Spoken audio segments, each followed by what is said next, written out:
Hello नमस्कार साथियों, स्वागत है आपका अपने YouTube channel topper mind coaching में। तो स्टार्ट करते हैं आज के लेक्चर को।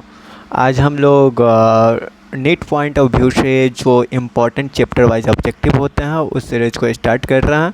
और उसमें हम लोग 11th क्लास का बायोलॉजी का फर्स्ट लेसन लिए हैं, जिसका नाम है, यहाँ पे देख लीजिए। थोड़ा सा पहले कलर को सही कर लेते हैं। देखिए यहाँ पे इस चैप्टर का नाम है जी द लिविंग वर्ल्ड। कहने का मतलब है जीव जगत। क्या है जी? जीव जगत। चलिए हम लोग एनसीईआरटी से जो भी ऑब्जेक्टिव बनते हैं नीट पॉइंट ऑफ व्यू से उसको कवर करते हैं। पहला क्वेश्चन आपके स्क्रीन पे दिखाई दे रहा है कि विच of the following is correct statement, यानी सही कथन कौन सा है। पहला ऑप्शन है जी कि a multicellular organism grows by cell division. यहाँ पे लिखा हुआ है कि बहुकोशिकीय जीव कोशिका विभाजन द्वारा क्या करते हैं? वृद्धि करते हैं। दूसरा ऑप्शन है कि in majority of higher animal and plant growth and reproduction are mutually inclusive events.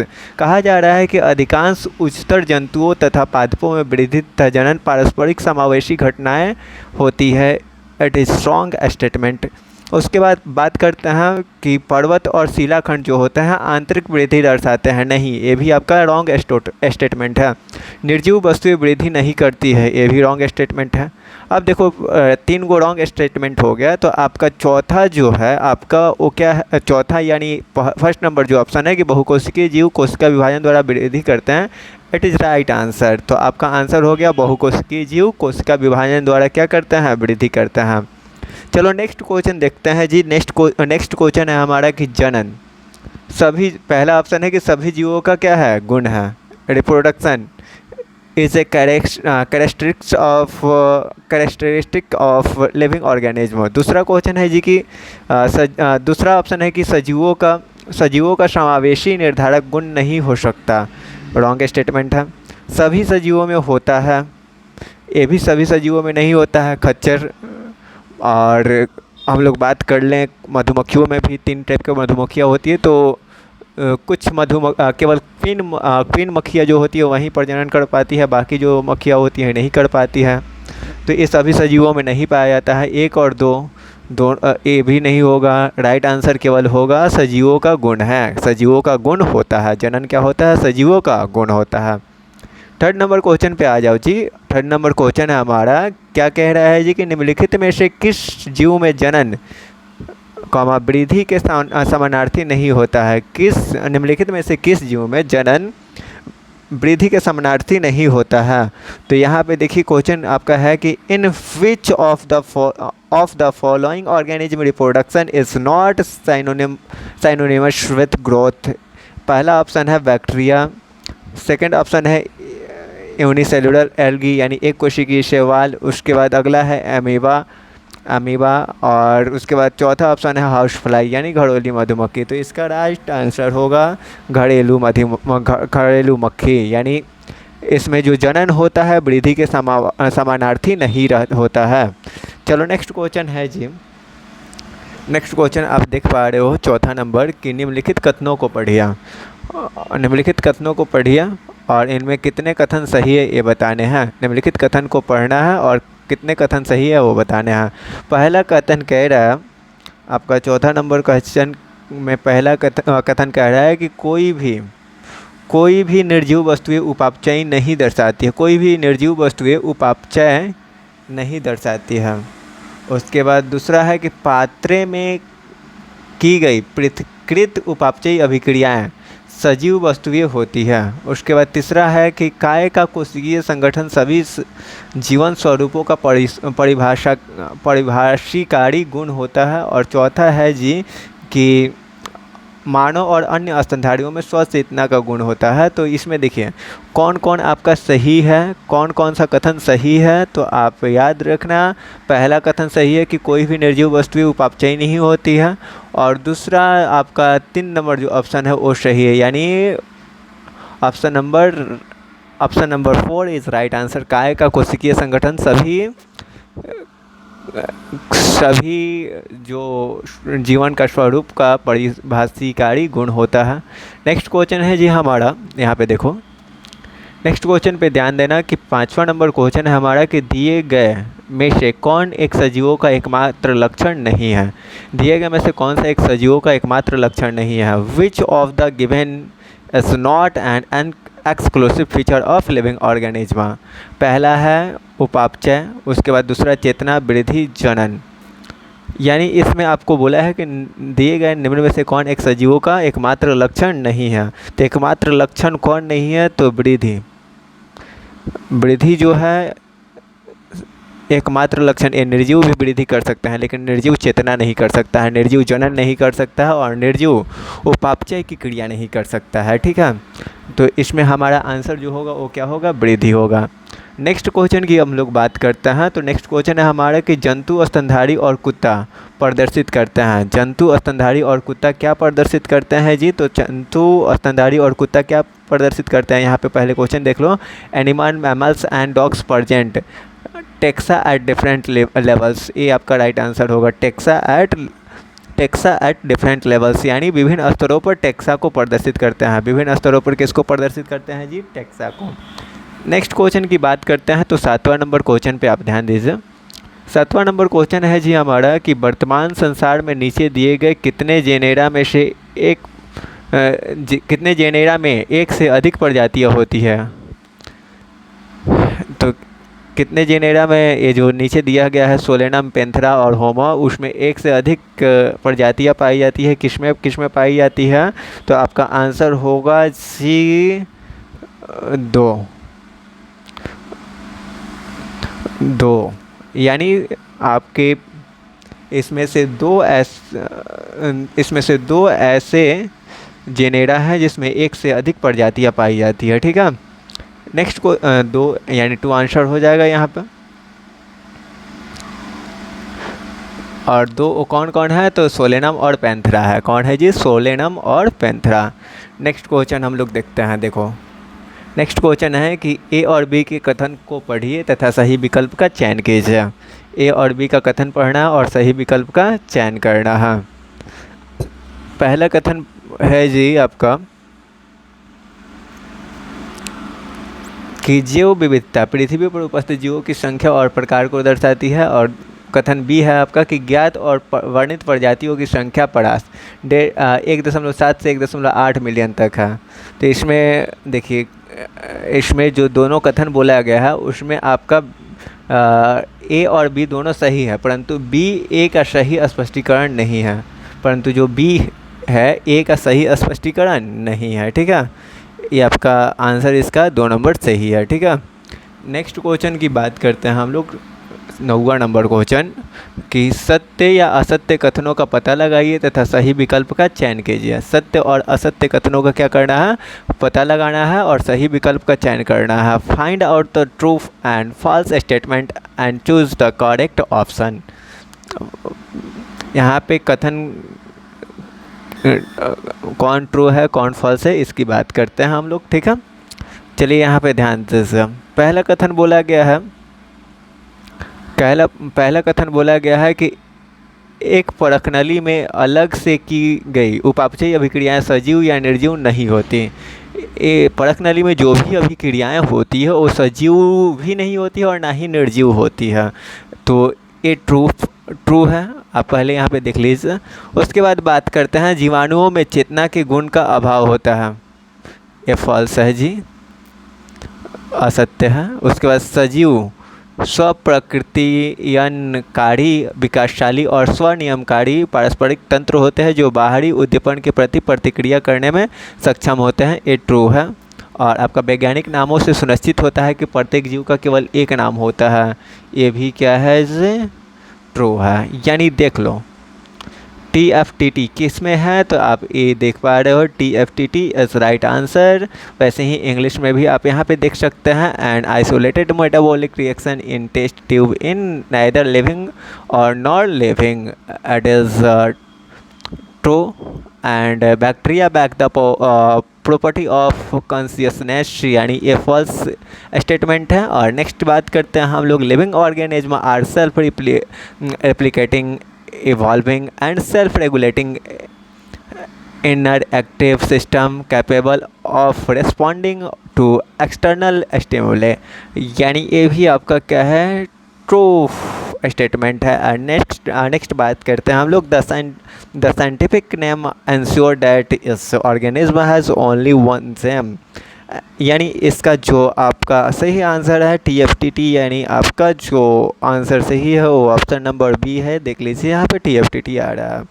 चलो नेक्स्ट क्वेश्चन की बात करते हैं हम लोग कि निम्नलिखित में से कौन सा कथन गलत होता है। निम्नलिखित में से कौन सा कथन गलत है या गलत होता है। पहला कथन है, यहाँ पे देख लीजिए, पहला कथन है जी कि जैविक नाम प्राय लैटिन में होते हैं तथा तिरछे अक्षरों में लिखे जाते हैं। कौन सा कथन गलत होता है। उसके बाद जैविक नाम लैटिन भाषा के महत्व को दर्शाने के लिए इटैलिक्स में मुद्रित किए जाते हैं। उसके बाद अगला कथन है कि जैविक नामों को हाथों से लिखे जाने पर वंशीय नाम और जाति के संकेत पद को अलग से रेखांकित किया जाता है, और जैविक नाम लैटिन से व्युत्पन्न किए जाते हैं तथा इनका लैटिनीकरण किया जाता है। इनका क्या किया जाता है, लैटिनीकरण। इसमें बोला गया है कि निम्नलिखित में से कौन सा कथन गलत है। तो इसमें कथन कौन सा गलत है, इसमें सब कथन सही है लेकिन ए वो गलत है। और कौन गलत है जी, ऑप्शन नंबर ए गलत है, यानी जैविक नाम प्रायः लैटिन में होते हैं तथा तिरछे अक्षरों में लिखे जाते हैं। It is wrong statement. And next question की हम लोग बात करते हैं। बाकी सब सही है। जैविक नाम लैटिन भाषा के महत्व को दर्शाने के लिए इटैलिक्स में मुद्रित किया जाता है। उसके बाद है कि जैविक नामों को हाथों से लिखे जाने पर वंशीय नाम और जाति संकेत पद को अलग से रेखांकित किया जाता है। उसके बाद जैविक नाम लैटिन से व्युत्पन्न किया जाता है और इनका लैटिनीकरण किया जाता है। चलिए नेक्स्ट क्वेश्चन की हम लोग बात करते हैं कि निम्नलिखित में कौन सा एक वर्गीय पदानुक्रम में उच्चतम श्रेणी दर्शाता है। तो इसमें आंसर आपका होगा जी 3 नंबर, मोनोकोटिलेडीनी।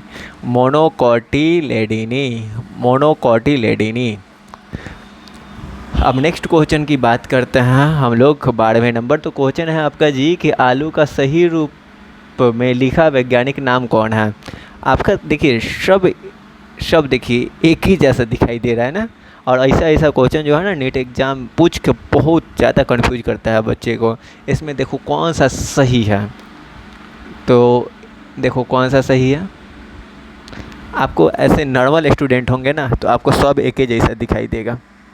काहे दिखाई देगा एक ही जैसा, तो यहाँ पे देखो सोलेनम फर्स्ट लेटर, इस सेकंड वाला जो होगा स्मॉल होगा, यानी इसमें है, इस सही होने की संभावना ज़्यादा है।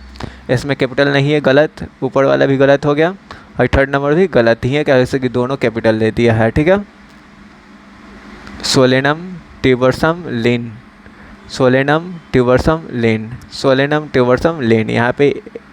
यहाँ पे स्मॉल कैपिटल हो गया ना, यानी आपका सही होगा सोलेनम ट्यूबरसम लिन। यहाँ पे थोड़ा सा ज़्यादा ध्यान देना होता है कि जब भी जैविक नाम हम लोग लिखते हैं तो फर्स्ट लेटर जो स्टार्ट होगा वो कैपिटल से स्टार्ट होगा एंड सेकंड लेटर जो स्टार्ट होगा स्मॉल लेटर से स्टार्ट होगा। ठीक है, उसके बाद वैज्ञानिक का नाम जुड़ा होगा। तो देख लीजिए फर्स्ट कैपिटल से है, सेकंड स्मॉल से है। ये पहचानना बहुत ज़्यादा ज़रूरी है। स्टूडेंट इसको बहुत ज़्यादा मतलब इससे बहुत ज़्यादा कन्फ्यूज होते हैं और गलत करके आते हैं। नेक्स्ट क्वेश्चन है हमारा जी कि प्रत्येक वंश, यहाँ पे देखिए प्रत्येक वंश में ऑप्शन पहला है 13 नंबर क्वेश्चन है आपका। प्रत्येक वंश में भिन्न जीवों को दर्शाने वाले एक या एक से अधिक जाति संकेत पद हो सकते हैं।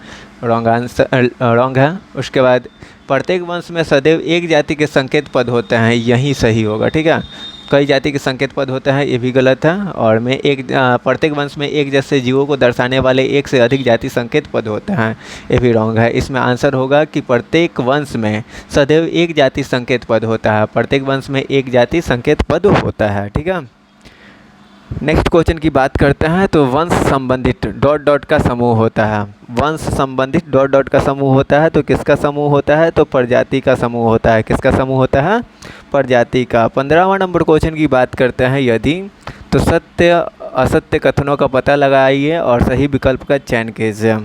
सत्य असत्य कथनों का पता लगाना है और सही विकल्प का चयन करना है। तो पहला कथन देखो, कुलों को पादप प्रजाति के कायिक और जननिक दोनों लक्षणों के आधार पर अभिलाक्षणिक किया जाता है, ट्रू स्टेटमेंट है। सोलेनम पेट्रोनियम लिलियम सोलेनेसी कुल से संबंधित है। सोलेनेसी कुल से फॉल्स है, गलत है। पैंथेरा और फेलिडीगन से संबंधित है, ये भी फॉल्स है। उसके बाद कुत्ता कैनेडी कुल से संबंधित है, ट्रू है, ट्रू स्टेटमेंट। यानी आपका आंसर नंबर में देख लीजिए TFFT किस में आ रहा है, TFFT, यानी option number 4 is right answer. Option number 4 is right answer, ठीक है। नेक्स्ट क्वेश्चन की बात करते हैं तो अनुपस्थिति श्रेणी x का पता लगाइए। यहाँ पे अनुपस्थित श्रेणी जो x है उसका पता लगाना है। सबसे पहले प्रजाति आता है, वंश आता है, और वंश के जस्ट बाद आपका आता है कुल, उसके बाद आता है गण, उसके बाद आता है वर्ग। प्रजाति, वंश, उसके बाद क्या आएगा जी, कुल आएगा, उसके बाद गण आएगा, उसके बाद क्या आएगा, वर्ग आएगा। नेक्स्ट क्वेश्चन की बात करते हैं तो निम्नलिखित में से कौन सही है, कौन सा कथन सही है, निम्नलिखित में से कौन सा कथन सही है। तो यहाँ पे है कॉनवोल्वुलेसी और सोलेनेसी पोलीमोनियलिस गण से संबंधित है, ये आपका सही कथन है, यही सही होगा, बाकी सब गलत ही होगा। कॉर्निवोरा कुल में कैनिडी और फेलिडी जैसे गुण शामिल होते हैं, गलत। वर्गीकरण पत्ते में केवल 7 श्रेणियाँ संभव होती है, ये भी गलत है। वर्ग की श्रेणी केवल आकारिकी समूह होता है, ये भी गलत है। आपका राइट आंसर होगा कि कॉनवोल्वुलेसी और सोलेनेसी पॉलीमरेज गण से संबंधित है। नेक्स्ट क्वेश्चन की बात करते हैं तो असुमेलित का चयन कीजिए। यहाँ पे जो भी असुमेलित है, सही से सुमेलित जिनको नहीं किया गया है उनको उनका चयन करना है। तो यहाँ पे आप ध्यान देंगे और समझेंगे। ये जो आम है एनाकॉर्डियेसी इनका कुल है, और गण क्या है, सेपिनडेल्स, क्या है जी, गण सेपिनडेल्स। आम की बात कर लिए। मानव की बात करते हैं तो होमोनिडी और प्राइमेटा गण सही है। गेहूं की बात कर लेते हैं तो इनका कुल क्या है जी, पोएसी है, और गण क्या है, पोएल्स। और घरेलू मक्खी की बात करते हैं तो मस्का और डिप्टेरा दिया हुआ है, ये गलत कॉम्बिनेशन दिया हुआ है। इसका आंसर असुमिलित को चयन करना है तो घरेलू मक्खी वाला रॉन्ग होगा, ठीक है। 19 नंबर क्वेश्चन की हम लोग बात कर लेते हैं। क्वेश्चन है कि निम्नलिखित कथन को पढ़िए और उपरोक्त कथन में कितने गलत है बताइए, कितने गलत है, 2 गलत है कि 3 गलत है, ये बताना है आपको 19 नंबर क्वेश्चन पढ़ के। तो जीव विज्ञान के संग्रहालय को प्रायः शैक्षणिक संस्थानों में बनाया जाता है। उसके बाद पादप और जंतु प्रतिदर्शों को शुष्क और नम प्रतिदर्शी रूप में परिरक्षित रखा जाता है। संग्रहालयों में केवल जंतुओं का संग्रह होता है परंतु पादपों का नहीं। उसके बाद चिड़ियाघर स्वस्थानीय संरक्षण की नीति है। इसमें 2 कथन ही सही है, पूरा 2 ही वो कथन है जो सही है, ठीक है। 2 कथन सही है और बाकी सब क्या है, गलत है, बाकी सब आपका गलत है, ठीक है। नेक्स्ट क्वेश्चन पे आ जाओ। नेक्स्ट क्वेश्चन देखोगे क्या है जी, कुंजिया। ये जो कुंजिया देख रहे हो, कुंजिया एक प्रकार की वर्गीकृत सहायक होती है, वर्गीकरण सहायक होती है। राइट आंसर 20 नंबर का आंसर क्या हो जाएगा, 1, यानी एक प्रकार की वर्गीकरण सहायक है, ठीक है। 21 नंबर क्वेश्चन की बात करते हैं हम लोग। तो 21 नंबर क्वेश्चन है हमारा कि निम्नलिखित ज्ञानकारी के आधार पर, यानी जानकारी के आधार पर वर्गीकीय सहायक की पहचान कीजिए। पहला, शैक्षणिक संस्थान से इसे अध्ययन और संदर्भ के लिए व्यवस्थित रखते हैं। उसके बाद यहाँ परिरक्षित पादपों और जंतुओं का संग्रह होता है। यहाँ पे निम्नलिखित जानकारी के आधार पर वर्गीकीय सहायक की पहचान करनी है। इसमें क्या है, पहला बोला गया है जी, देखिए यहाँ पे पहला बोला गया है कि शैक्षणिक संस्थान इसे अध्ययन और संदर्भ के लिए व्यवस्थित रखते हैं, और यहाँ परिरक्षित पादपों और जंतुओं का यहाँ संग्रह होता है। तो कहाँ पे संग्रह होता है, संग्रहालय में। कहाँ पे होता है, संग्रहालय में। गेहूं और आम के लिए सबसे निचली समान वर्गीकीय कौन सी है। तो गेहूं और आम के लिए सबसे निचली समान वर्गीकीय कौन सी है, सबसे निचली समान वर्गीकीय कौन है, तो प्रभाग है जी, कौन है, प्रभाग। उसके बाद नेक्स्ट क्वेश्चन है कि उपापचयी अभिक्रियाएं होती हैं। जो उपापचयी अभिक्रियाएं होती है वो किस में होती है, तो केवल और केवल सजीवों में ही होती है। किस में होती है, केवल सजीवों में ही होगी, निर्जीवों में कदापि नहीं हो सकती है, ठीक है। हम लोग बात करते हैं एक जीव के जैविक नाम से सही अनुक्रम क्या होता है। तो एक जीव का हम लोग वैज्ञानिक नाम लिखते हैं तो उसका सही अनुक्रम क्या होता है, तो सबसे पहले उसके वंश का नाम लिखते हैं, उसके बाद जाति के संकेत पद डालते हैं, उसके बाद लेखक का उल्लेख करते हैं। तो वंश, जाति, उसके बाद लेखक का नाम आएगा। किसका नाम आएगा? लेखक का। ठीक है, यानी generic name, author citation and specific epithet. अब हम लोग बात करेंगे 25 नंबर क्वेश्चन जो है हमारा, देखो यहाँ पे 25 नंबर क्वेश्चन है जी कि एक जीव का वैज्ञानिक नाम ICBN में दिए गए सिद्धांतों और मापदंडों पर आधारित होता है। यह कहा जा सकता है कि यह जीव, एक जीव का वैज्ञानिक नाम ICBN में दिए गए सिद्धांतों और मापदंड पर आधारित है, तो यह इसे क्या कहा जा सकता है जी? ICBN में चला गया जीव तो उसके सेलुलोज कोशिका भित्ति युक्त होंगे। सेलुलोज, यह जीव सेलुलोज कोशिका भित्ति युक्त होंगे। जो जीव होंगे ना सेलुलोज कोशिका भित्ति से युक्त होंगे। ठीक है, नेक्स्ट क्वेश्चन की बात करते हैं हम लोग 26 नंबर की कि समान श्रेणी से संबंधित वर्गकों के संदर्भ में विषम विकल्प का चयन कीजिए। जो भी विषम विकल्प है उसका चयन करना है आपको। ठीक है, तो सोलेनम पेंथेरा फैलिडी, सोलेनम पेंथेरा फैलिडी इस राइट आंसर। इसमें सोलेनम पेंथेरा फैलिडी ये विषम विकल्प है। बाकी कैनिडी, म्यूसिडी, पोएसी मिल रहा है, आम, गेहूं, बिल्ली मिल रहा है, एक बीजपत्री स्तनधारी कीट मिल रहा है। सोलेनम पेंथेरा फैलिडी ये एक विषम विकल्प है। ठीक है, 27 नंबर क्वेश्चन की हम लोग बात करेंगे। तो 27 नंबर क्वेश्चन है हमारा कि वंश में उन जातियों का एक समूह समाविष्ट होता है जिनमें उभयनिष्ठ लक्षण ... होते हैं और ... जातियों की तुलना में। यहाँ पे हमारा आंसर हो जाएगा जी, देख लीजिए यहाँ पे हमारा आंसर हो जाएगा कि लक्षण जो है जिनमें उभयनिष्ठ लक्षण जो होते हैं क्या होते हैं? अधिक होते हैं अन्य जातियों की तुलना में। वंश में उन्हीं जातियों का एक समूह समाविष्ट होता है जिनमें उभयनिष्ठ लक्षण क्या होते हैं? अधिक होते हैं और अन्य वंश की जातियों की तुलना में ये ज़्यादा होते हैं। नेक्स्ट क्वेश्चन की बात करें हम लोग तो 28वां नंबर हमारा क्वेश्चन है। देखिए यहाँ पर 28वां नंबर क्वेश्चन है जी कि पादप कुल अभिलाक्षणिक होते हैं। अभिलाक्षणिक होते हैं कायिक लक्षणों के आधार पे और जनिक विशेषताओं के आधार पे। कायिक लक्षणों के आधार पे और जनिक विशेषताओं के आधार पे। इसका ऑप्शन नंबर 4 सही है। ठीक है, पोलीमोनियल्स और पोल्स, पोलीमोनियल्स एंड पोल्स किससे संबंधित है जी? तो भिन्न वर्ग परंतु समान प्रभाग से, भिन्न वर्ग और समान प्रभाग से संबंधित है। नेक्स्ट क्वेश्चन की बात करते हैं तो हमारा कि वह वर्गीकीय सहायक कौन सा है जो अध्ययन तथा संदर्भ के लिए कागजों पर आवृत बीजी पादपों के संरक्षण में सहायक होता है। यहाँ पे क्वेश्चन आपसे किया गया है जी कि वह वर्गीकीय सहायक कौन सा है जो अध्ययन तथा संदर्भ के लिए कागजों पर आवृत बीजी पादपों के संरक्षण में सहायक होता है। तो कौन सहायक होता है? हर्बेरिया सहायक होता है। कौन सहायक होगा? हर्बेरिया।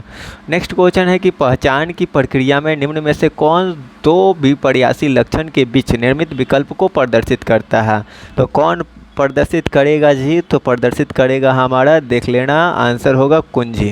निर्मित दो विकल्पों को प्रदर्शित कौन करेगा? कुंजी प्रदर्शित करेगा। ठीक है, नेक्स्ट क्वेश्चन की यदि बात करते हैं हम लोग तो पादपों के वैज्ञानिक नाम सम्मत सिद्धांत तथा मानदंडों पर आधारित है जो कि उपलब्ध है जी। कहाँ पे उपलब्ध है? तो हम लोग बात करेंगे कहाँ पे उपलब्ध है? ICBN में। पादपों के वैज्ञानिक नाम सम्मत सिद्धांत और मापदंडों पर आधारित है जो कि उपलब्ध है ICBN में। ICBN, ठीक है, ICBN में। और यदि हम लोग जंतुओं की बात करेंगे तो क्या होगा? उसका आंसर ICZN होगा। क्या होगा? ICZN। ठीक है, नेक्स्ट क्वेश्चन है हमारा कि शकरकंद, क्वेश्चन है हमारा कि शकरकंद तथा आम जैसे वर्गों को वर्गीकीय पदानुक्रम में रखा गया है।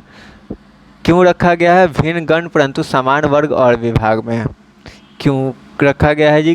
क्योंकि इनको शकरकंद तथा आम जैसे वर्ग को वर्गीकीय पदानुक्रम में रखा गया है, भिन्न गण परंतु समान वर्ग और विभाग में रखा गया है। ठीक है, नेक्स्ट क्वेश्चन की बात करते हैं तो है हमारा आम के वर्गीकीय पदानुक्रम में होमिनिडी कौन सी श्रेणी के समतुल्य होती है? होमिनिडी कौन सी श्रेणी की क्या होती है? समतुल्य होती है। तो आप याद रखना एनाकार्डियेसी के समतुल्य होती है। किसके समतुल्य होती है? एनाकार्डियेसी के समतुल्य होती है। नेक्स्ट क्वेश्चन है कि भविष्य में अध्ययन के लिए प्रतिदसों के संग्रहण तथा संरक्षण के लिए निम्न में से कितने प्रक्रम या तकनीकें विकसित की गई है। तो कितने तकनीकें विकसित की गई है जी, यहाँ पे हम लोग बात कर रहे हैं। तो कितने 2 तकनीकें विकसित की गई हैं। भविष्य में अध्ययन के लिए प्रतिदसों के संग्रहण और संरक्षण के लिए निम्न में से कितने प्रक्रम या तकनीकें विकसित की गई है। तो 2 है। कितने हैं जी? 2। अब आगे हम लोग बात करें हर्बेरियम और संग्रहालय। ठीक है, बस यही 2 होगा, हर्बेरियम और संग्रहालय 2। 36 नंबर क्वेश्चन देखिए। 36 नंबर क्वेश्चन है हमारा कि जीवित प्रादर्शों के उद्यान संरक्षण की वह योजना कौन सी है जिसमें प्रत्येक प्रादर्श को उसके वैज्ञानिक नाम तथा उसके कुल को दर्शाते हुए निम्नांकित किया जाता है।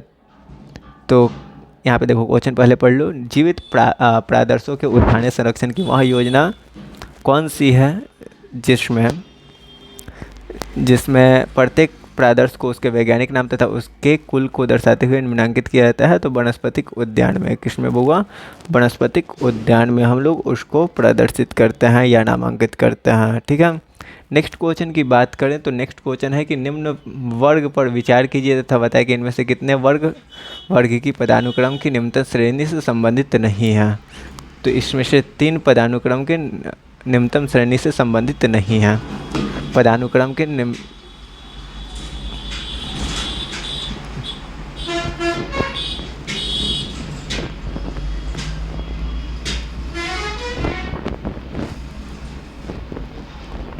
आंसर इसका होगा जी 3। आंसर क्या होगा? 3। ठीक है, नेक्स्ट क्वेश्चन पे आ जाते हैं हम लोग। नेक्स्ट क्वेश्चन है हमारा, नेक्स्ट क्वेश्चन है कि पिटूनिया तथा मैंजीफेरा जैसे जेनेरा को किस में रखा गया है। तो समान वर्ग परंतु भिन्न गणों में, समान वर्ग में रखा गया है परंतु भिन्न गण में रखा गया है। ठीक है, उसके बाद नेक्स्ट क्वेश्चन है हमारा कि किस पर विचार करने में वर्गीकरण विज्ञान वर्गीकी से भिन्न होता है। किस पर विचार करने में वर्गीकरण विज्ञान जो है वर्गीकी से भिन्न होता है जी। तो किस पे विचार करने के लिए? जाति वृत्त पर विचार करने के लिए। ठीक है, नेक्स्ट क्वेश्चन की बात हम लोग करेंगे तो है हमारा कि एक विशेष क्षेत्र में पाई जाने वाली जातियों के नामों की पहचान के लिए सूचना निहित होती है। किसमें निहित होती है जी? सूचना किसमें निहित होती है? तो सूचना निहित होती है मैनुअल्स में। किसमें निहित होगी? मैनुअल्स में। अब आगे हम लोग बात करेंगे कि निम्न में कितने कथन सही हैं। निम्न में कितने कथन सही है जी? तो निम्न में कितने कथन सही है?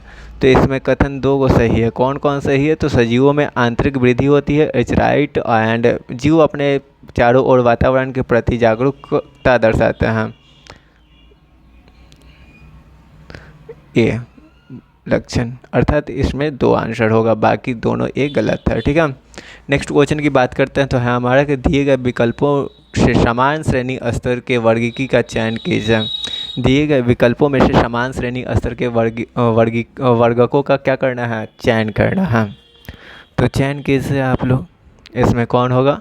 मांस, हरे शैवाल, द्विबीजपत्री और स्तनी। ये क्या है? समान स्तर के वर्गकों का चयन है। ठीक है, उसके बाद नेक्स्ट क्वेश्चन है हमारे कि निम्न में से कौन सा युग्म असुमेलित है। इसमें कौन सा युग्म जो है असुमेलित है? तो डिप्टेरा और वर्ग ये असम्मिलित है। और मैग्नीफेरा इंडिका जाति होमिनिडी कुल, उसके बाद अनावृतबीजी प्रभाग है, लेकिन ये जो है असुमेलित है। इसका आंसर क्या होगा? 3 नंबर होगा। ठीक है, नेक्स्ट क्वेश्चन है हमारा कि निम्न में से किसमें उभयनिष्ठ लक्षणों की संख्या अधिक होगी। उभयनिष्ठ लक्षणों की संख्या किसमें अधिक होगी जी?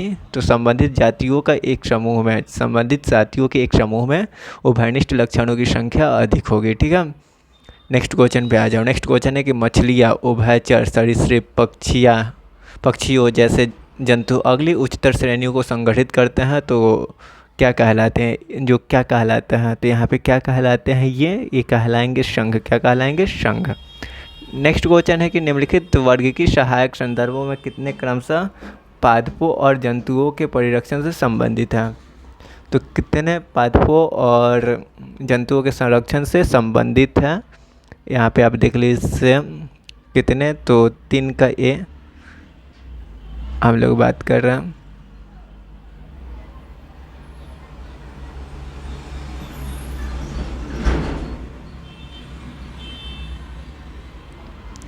इसमें हमारा आंसर सही है। ये वाला, ठीक है। 46 नंबर। नेक्स्ट क्वेश्चन है हमारा, यहाँ पे देखिए, सजीव प्रादर्शों की उन संरक्षित पद्धति का चयन कीजिए जिसमें प्रत्येक प्रादर्श को उसके वैज्ञानिक नाम और कुल के नाम को दर्शाते हुए नामांकित किया जाता है। नामांकित किया जाता है किसके साथ? तो NBRI। NBRI is right answer. Next question है हमारा कि निम्न में से कितने वर्गीय सहायकों में सजीवों का संरक्षण किया जाता है? सजीवों का संरक्षण कितने वर्गीय सहायकों में किया जाता है जी? तो कितने में किया जाता है? तो आंसर आप याद रखेंगे 2, हर्बेरियम और यहाँ पे हमारा संग्रहालय हो जाएगा, ठीक है। वर्गीकरण को निम्नतम और उच्चतम श्रेणी क्रमशः कौन कौन सा है? वर्गीकरण का निम्नतम श्रेणी कौन सा है? तो आप याद रखेंगे कौन है? जाति है। और सबसे उच्चतम श्रेणी जगत है, ठीक है। और नेक्स्ट और लास्ट क्वेश्चन है कि निम्नलिखित में से किसमें अधिकतम उभयनिष्ठ लक्षण है? किसमें अधिकतम उभयनिष्ठ लक्षण है? आलू और बैगन में उभयनिष्ठ लक्षण ज़्यादा है, ठीक है। बाकी फाइलिडी और कैनिडी में उतना नहीं है, कॉर्निवोरा और पिमेटा में नहीं है, धतूरा और पिटोनिया में नहीं है, सबसे ज़्यादा है आलू और बैगन में, ठीक है। तो ये हमारा सीरीज़ था। इसके बाद हमारा सेकंड लेसन आएगा। So guys, thanks for watching this video. धन्यवाद।